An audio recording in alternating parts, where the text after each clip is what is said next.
All right, everybody, thanks so much for tuning back in. Again, I kind of got some multiple things going at the same time. So what we're going to talk about right now, and again, if you've listened to my other stuff, this is kind of the second part of the one I just did where I head-to-head tested the fencing pliers versus the mini bolt cutters, the DeWalt fencing pliers, these guys here, versus the Crescent mini bolt cutters. Both of them came from Tractor Supply.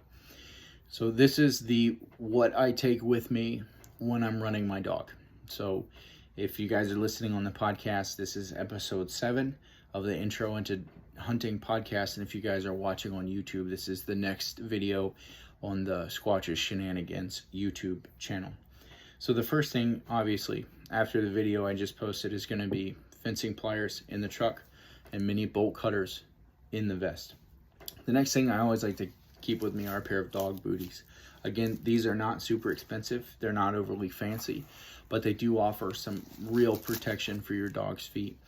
And they're not that heavy. So even if you're not planning on using them, I leave them in the pocket of my hunting vest. Again, these are not really used. These are a brand new pair. I buy really cheap ones and I replace them annually.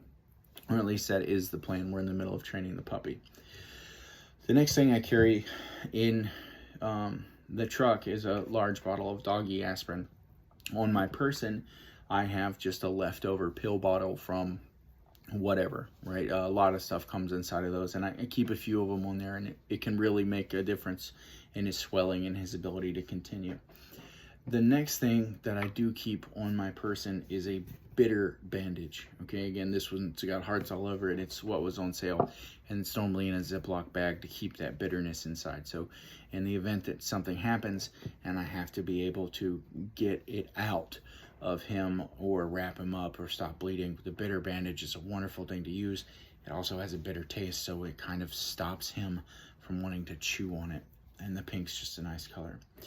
Then I have a quick blood stopper for paws with antiseptic. Again, you can use this on more than just his paws, but a lot of the times, like most of the minor injuries that I actually have the ability to deal with in the field are just the paws. They're little nicks, they're scrapes, they're cuts, they're little stuff that some of this stuff, I think I got this at Mackey's, which is a farm supply store up here. You can get it offline.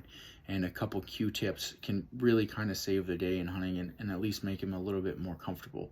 Also, it's good if you're clipping his nails or whatever, because inadvertently you will eventually hit his quick. Whether or not you want to admit that and whether or not you want it to happen, it's going to happen.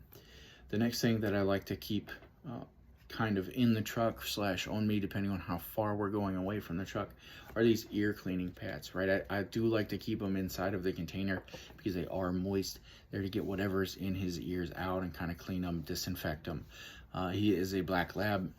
They've got floppy ears, and somehow they manage to get crap in them all the time. His ears fold back. I almost think he prefers it that way because they just stay back all the time. So having some stuff to clean them out can really keep your dog a little bit more comfortable. The next thing is this NutriVet liquid bandage. This one's brand new. I haven't had to use it yet, thank goodness. It's bitter tasting, but all this stuff is it's like a liquid bandage, right? It's the same thing you would use on kids. It's in a spray bottle. Again, you can use it to kind of stop some minor bleeding, fix some minor cuts or scratches or anything of that nature. The next thing I keep in the truck is this wound and skincare oil. It's a spray. You use it to clean the wounds, any kind of cuts, lacerations. It literally says topical application to clean wounds, cuts, lacerations, abrasions, sores, and skin irritations in animals. So I don't really keep this on me, but I keep it available in the truck. And that way, you know, a lot of the stuff I keep on me is pretty quick, right? Like, hey, we're gonna stop the bleeding and we're gonna get you back to the truck. And if it's something we can handle at the truck, we'll actually clean it there and we'll go through it. And I keep kind of some gauze pads in the truck. It's not a bad idea. They're in my regular medical kit, and we can actually clean it there. I know some people keep one of the medical staplers. I do not have the ability or the knowledge to successfully use those. I don't have the training, and I would be more worried about causing extra damage to the dog The stuff I have is for pretty minor, you know, and I'm looking to get the training to have one of those little staplers to add in. I know you can get them offline, but I really don't have any kind of a knowledge, and out of fear and fear only, I'm worried about doing more damage to the dog than would stop it. You can stop a lot of bleeding with gauze and some bandages, especially for I hunt not in very remote areas. So where we hunt is only about 20 minutes away from a 24-hour veterinary hospital, so that's very nice. This stuff is just kind of to keep him okay, keep him calm, minimize the damage until we can get him to a vet, and we do have insurance on him. The next thing is this Citro Protect natural flea and tick repellent. Again, it's natural, it's made out of citrus, it's not super aggressive. He is on all kinds of flea and tick treatments, but this is something that we put on him right before we go out, right? We're up here in Connecticut. We're not very far from East Lyme, where Lyme disease started, was up in Connecticut. So we don't mess around with flea and tick prevention, specifically tick prevention on the dog up here. So we keep this, and again, it's super easy. It hasn't caused any kind of irritation or anything like that in our pup. So what we like to do, excuse me, with it is he is on drips on the back. He's on a monthly chewable tablet, and again, our vet has signed off on all of this. This isn't like I'm kind of going out there and just doing it on my own. And we have him on lower dosage because of the amount we use, but then we use this natural stuff immediately before going out into the field, and it's done really well. I think in the last 6 or 7 times, and it's early August right now, so we're height of flea and tick season. We found 2 fleas on him so far this year, and he goes out 3 or 4 times a week and runs through fields or wherever. I have personally found more ticks on me than we found on the dogs this year. So it is working, and it's working very well.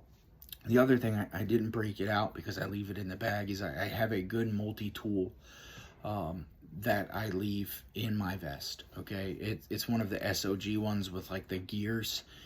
Those are really, really, really important, right? Because they really work well on cutting stuff, and they really, really are a solid pair of pliers. They have a decent blade on them. I got the super Gucci ones with all of the different fittings and all of the tools on it that I could find. And that is for the dog, okay? I leave another multi-tool on my belt that I'll use for other stuff that I need a multi-tool for, but I like to keep that one clean in case I have to pull something out or whatever the case may be. But I hope that this has helped you a little bit. Again, it's not super in-depth, it's not super detailed. If there's something else that you have added, I would really appreciate it, you know, if you could comment on this video or reach out to me on my TikTok at original_squatch. If you're listening on the podcast, reach out to me on my Instagram, original_squatch. Same thing. You can comment if I missed anything. Again, I'm not trying to get super famous or anything crazy like that. All I'm trying to do here is provide more information than I had when I started hunting. I kind of started figuring this stuff out on my own. So if you are listening and you gain anything from this, thank you so much. And the other thing is, this stuff is not just for hunting. You know, a lot of it can be carried over to you're going for a walk, you're hiking with your dog. I mean, all of this stuff is kind of pretty general stuff. I mean, there's nothing that I have here that would make me say like, oh, this is the smoking gun. Only a hunter would use this. I mean, doggy aspirin, I got it from, I think I got this from Mackie, same place. Like wound cleaning stuff, ear cleaning pads, like that kind of stuff is just pretty universal to I'm having a dog outside, and this is just how I'm gonna take care of my pup. Again, I'm not saying you have to use this stuff. This is just what I've used and what I have found has worked really well for me. So again, I thank you so much for your time, and I really appreciate it.